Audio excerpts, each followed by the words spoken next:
জুমার দিন মারা গেলে তার কবরে কি হয়? কেউ জুমার দিন মারা গেলে তার কবরে কি ঘটে? তার কবরের আযাব কি কিয়ামত পর্যন্ত মাফ হয়ে যায়?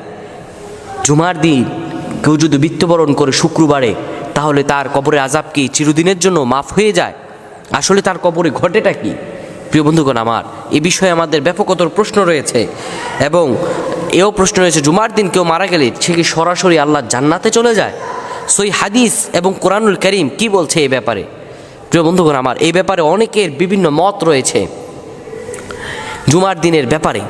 তাই জুমার দিনের সেই মূল রহস্যটা আজকে উদ্ঘাটন করব ইনশাআল্লাহ। আপনারা যারা শুনছেন সবাই এগুলো সবার কাছে ছড়িয়ে দিবেন এবং শেয়ার করে দিবেন। হে যুবক বন্ধুরা, তোমরা এই ভিডিওটা শেয়ার করে দিবে এবং যারা দেখছেন ভিডিও হচ্ছে সারা বিশ্বের মানুষ দেখবে, সবাই এই বিষয়টা জানা আশা করছি খুবই গুরুত্বপূর্ণ। প্রিয় বন্ধুগণ আমার, আল্লাহ রাব্বুল আলামিন জুমার দিনের ফজিলত এমনভাবে পবিত্র কোরআনুল কারীমের মধ্যে দিয়েছেন।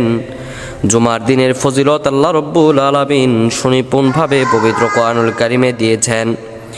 আল্লাহ রাব্বুল আলামিন জুমার দিন সম্পর্কে পবিত্র কোরআনুল কারীমের মধ্যে একটি সূরা নাজিল করেছেন, সূরাতুল জুমা, ৬২ নম্বর সূরা।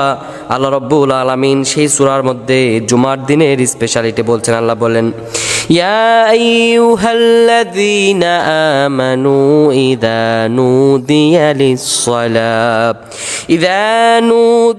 লিস-সালাতি মিন ইয়াউমিল জুমআ ফাসআউ ইলা যিকরিল্লাহি ওয়া দারুল বাই', যালিকুম খায়রুল লাকুম ইন কুনতুম তা'লামুন। জুমার দিনের রহস্য আল্লাহ রাব্বুল আলামিন স্বয়ং বলেছেন। সূরাতুল জুমা ৬২ নম্বর সূরা আর ৯ নম্বর আয়াতে আল্লাহ রাব্বুল আলামিন আমাদেরকে জানিয়ে দেন, আল্লাহ বলেন, ও হে যারা ঈমান এনেছো, যারা নিজেদেরকে ঈমানদার হিসাবে দাবি করো, যারা নিজেদেরকে ঈমানদার মনে করছো, শোনো। আল্লাহ বলেন, ইযা নুদিয়া লিস-সালাতি মিন ইয়াউমিল জুমআ, যখন তোমাদেরকে জুমার জন্য ডাকা হবে, ফাসআউ ইলা যিকরিল্লাহ, আল্লাহ স্মরণে তোমরা দাবিত হও, ওয়া দারুল বাই', সবকিছু বর্জন করে দাও, যালিকুম খায়রুল লাকুম, এটাই তোমার জন্য উত্তম হবে, ইন কুনতুম তা'লামুন, যদি তুমি জানো। আল্লাহ রাব্বুল আলামিন কোন জিনিসটা কল্যাণকর হবে তা আল্লাহ তাআলা স্বয়ং আমাদেরকে জানিয়ে দিয়েছেন। তাই জুমার দিন নিয়ে অনেকের বিভিন্ন রকম ধারণা রয়েছে। কেউ বলে জুমার দিন মৃত্যুবরণ করলে কেউ সরাসরি জান্নাতে চলে যায়।